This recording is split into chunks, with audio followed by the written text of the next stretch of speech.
Opa, beleza? Tudo bem com vocês? Espero que estejam bem, muita saúde, muita alegria, muita paz. Vamos falar um pouquinho aqui de obrigação tributária, apenas retomando aí nossa última prospecção, agora enriquecida por doutrina, porque eu fui lendo aqui o livro da Regina Helena da Costa, fazendo as anotações pertinentes, mas depois a gente vai passar para os lançamentos, para o lançamento por homologação, lançamento por declaração.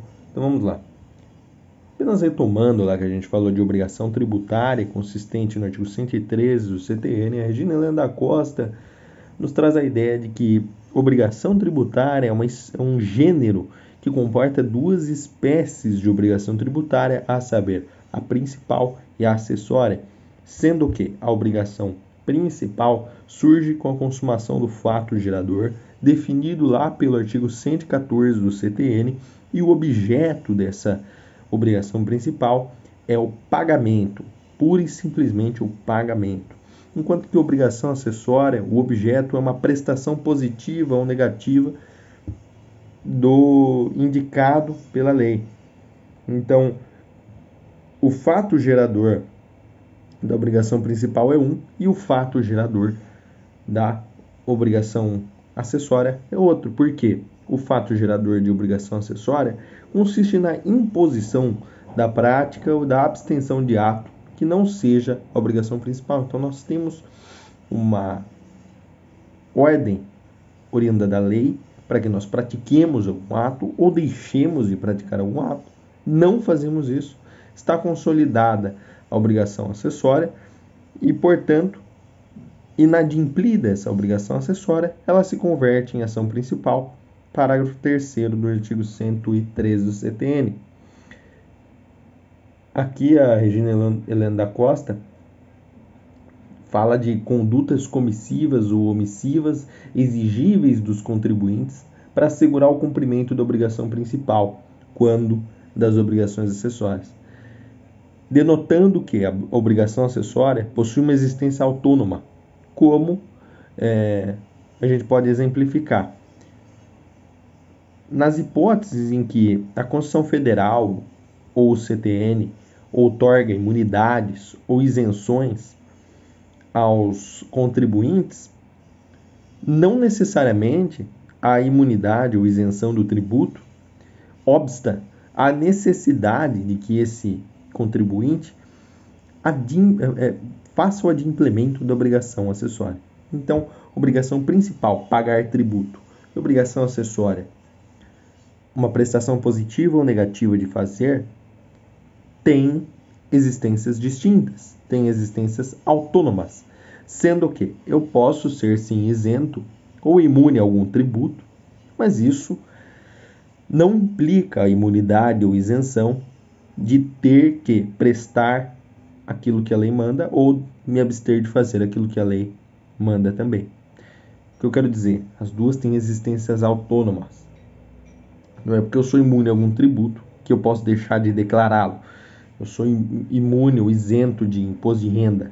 Não é nem por isso que eu posso ficar sem declarar o imposto de renda. Agora, falando de fato gerador, recuperando ainda a aula do último vídeo, a Regina Helena da Costa traz a ideia de dois tipos de fato gerador. Porque o fato gerador é uma ideia muito nebulosa e o CTN deixou um pouco aberto o que é o fato gerador, em que momento ele se consolida, por que ele se consolida, se ele pode estar sujeito a algum termo, o que deve ter num tipo legal para que a gente consiga saber exatamente quando ocorre o fato gerador. Então ela traz a ideia de fato gerador em abstracto. Então é chamada de hipótese de incidência de tributo, muito utilizado esse verbete pela doutrina. Enquanto que o fato gerador em concreto, aquele momento em que se consolida o fato gerador, é chamado de fato jurídico tributário. E para a Regina Helena da Costa, o fato gerador deve ser descrito segundo 3 aspectos, para que nós consigamos identificar e saber o momento exato da consumação do fato gerador. Então, o fato gerador deve ser descrito segundo 3 aspectos. Primeiro aspecto, material. Isso porque lá no tipo em que vai ser definido o fato gerador, eu preciso saber a conduta. Deve haver uma descrição da conduta ou do estado do sujeito, para que a gente saiba exatamente quando acontece o fato gerador. Então, isso se materializa principalmente nos verbos que estão nas leis, né? Auferir renda. Então, aqui eu tenho a matéria, auferir, eu tenho a conduta do contribuinte que permite que o fato gerador ocorra. Ser proprietário de veículo automotor, transferir bem imóvel. Segundo aspecto a ser considerado na descrição do fato gerador é o aspecto espacial, em que local vai nascer a obrigação tributária. Por exemplo, quando a gente fala de IPI, a obrigação tributária coincide com a eficácia de lei federal, mas nem sempre isso vai acontecer. Por quê? O IPTU ou ITR, por exemplo, nada obstante instituídos pelas leis na forma da Constituição Federal, não tem sua incidência coincidente com a eficácia de lei federal. Porque o IPTU é reservado a território urbano, o ITR é reservado a território rural, o imposto de importação, a obrigação tributária nasce nas alfândegas. Então a eficácia de lei federal não coincide com o local de nascimento da obrigação tributária. E por último, um aspecto temporal deve ser descrito aí no fato gerador. Então preciso ter uma descrição do momento em que a obrigação tributária nasce. Por exemplo, ITBI, quando nasce? Na transmissão do bem imóvel. Tanto é que os cartórios de notas antes cobravam o ITBI antes da transmissão do imóvel, que foi declarado inconstitucional pelo STF. E agora o ITBI só pode ser cobrado no momento do registro, que é quando efetivamente acontece a transmissão do bem imóvel, seguindo aqui os próprios preceitos básicos de doutrina. Quando a gente fala de ISSQN, Imposto sobre Serviço de Qualquer Natureza, em que momento nasce a obrigação tributária? No aperfeiçoamento da prestação de serviço. Então, tranquilo. A Regina Helena da Costa também aborda um pouco daquela questão de sujeição passiva que eu tratei na última aula. O sujeito ativo é o fisco e o sujeito passivo é sempre o contribuinte ou o responsável, sendo o quê? O sujeito passivo comporta duas espécies de sujeito passivo, o direto e o indireto. Quando o sujeito passivo é direto, ele é o contribuinte.